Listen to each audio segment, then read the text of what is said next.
Hi, and welcome back to the studio. Today I want to do something very simple, but it's something that's also very necessary. Now, if you followed any of my videos in the past, you know that I have a certain passion for my Fisker's rotary cutter. This is a workhorse tool for me. I use it for a lot of different projects. And from time to time, it needs a little maintenance and upkeep. Mostly, the blade in this thing will get dull over time. You cut enough paper with it, and you're going to need to do something to fix that up. So I want to show you today quickly how to take care of this and some of the options available to you. For starters, let me point out once again that this is an incredibly sharp blade. This is a razor. You want to be very careful handling this. Gloves is probably a better deal, but I find using my hands gives me more dexterity, so I'll go with that. But I'm going to be super, super careful.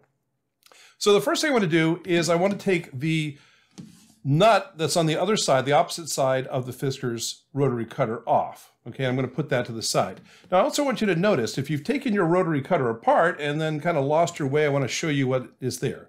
There is a bolt that goes through the side here. There's also this plastic protector cutting face. There's a washer in there. Don't lose that either. And of course, your blade. Now, this blade has gone through a lot. It's lived its life expectancy, and that's a good thing. So I'm going to replace that. But before I do that, I'm going to come in here and there's a little bit of grime. There's some stuff that, paste and other things. Who knows what I've cut with this, right? And I'm going to come in here and using just some household cleaner, nothing incredibly special.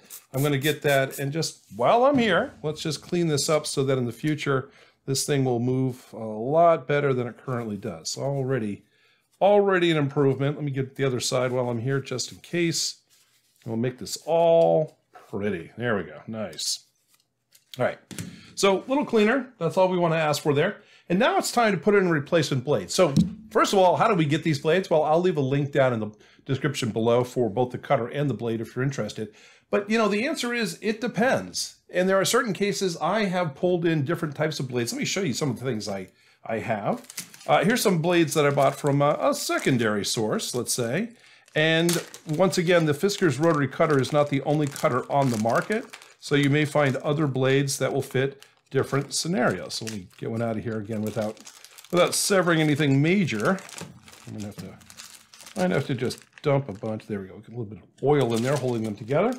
So there's one. Also, I have another one, some replacement blades that I bought. And these will look a lot closer to the ones that we are separating out. There we go. Now, what is the fundamental difference between these two blades here? Well, for starters, they're both 45 millimeters, which is exactly the size blade that fits into this cutter. But I want you to notice that one has a very round hole and one has a round hole, but it has cutouts in it. And again, it's up to the manufacturer's specs. People want to create exclusives with their products, so they make it so it only fits mine. The nice thing about using these alternative blades, right? The round ones are the ones that come with the Fisker's cutter, but these alternative blades will fit in here just fine. And sometimes you can get a really good deal on these, especially if you're buying them in bulk, so you don't end up spending too crazy amounts of money. Now, let me show you how we're going to put this back together. And again, I'm looking at my cutter here, and I want to be able to work with the side that has the release button on it. Okay, so have the release button. I'm going to put in the blade with the odd-shaped hole here, and I'm going to simply just lay it in, and I'm going to line it up with the plastic coupling underneath it.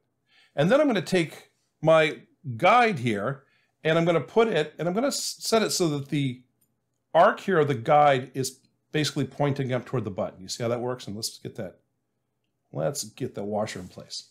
Now, the nut itself, I want you to notice something. There is a flat side to this nut. And that means that it can be aligned so there's a specific way it goes in. And that flat side actually aligns up pointing to this orange button as well. So if I push this in and get it in the hole, then I might need to kind of wiggle a little bit and kind of turn it to get to where it goes all the way through. And it feels pretty good there. Whoops, actually maybe not, maybe a little bit. And you'll feel it click in. You might have to, there we go. There, it finally went in. And so now that it's in, it gives me just a little bit of thread on the other side to be able to catch. And I'm going to grab my nut and I'm going to drop it in here and I'm going to spin it in and I'm going to get it tight. And now it looks like it's working. Now, one of the things I would recommend testing here, let me just move these guys out of the way, is how stiff this blade is. And again, this nut on the other side is incredibly important, of course, from keeping the blade falling off, but sometimes if it's too tight, it restricts the blade actually rolling. So you might have to bring it back a quarter of a turn or a half turn. And once you get it someplace, you can say, all right, let's see how that works. And you can come in and say, all right. And another one of the reasons, look at that. Look at that. A beautiful thing. Super sharp, ready for business. And there you go. So again, not too hard to do. Sometimes I've gotten confused in the past when I've taken this thing apart and said, wait a second, I forgot how it was all supposed to go back together. So I've gotten smart over the years, and I wanted to share that information with you. Anyway, if this video was helpful for you, please hit the like button. It really helps us out. And if you want more tips and tricks about tools and tips you can use in your studio, feel free to join us here at Mixed Media Masters. We drop something brand new every week, hopefully something that can help you out or a project that we can work on together. And we'd love to have you along for the ride. Anyway, that's all I have today. I'm Spider, and I'll see you next time.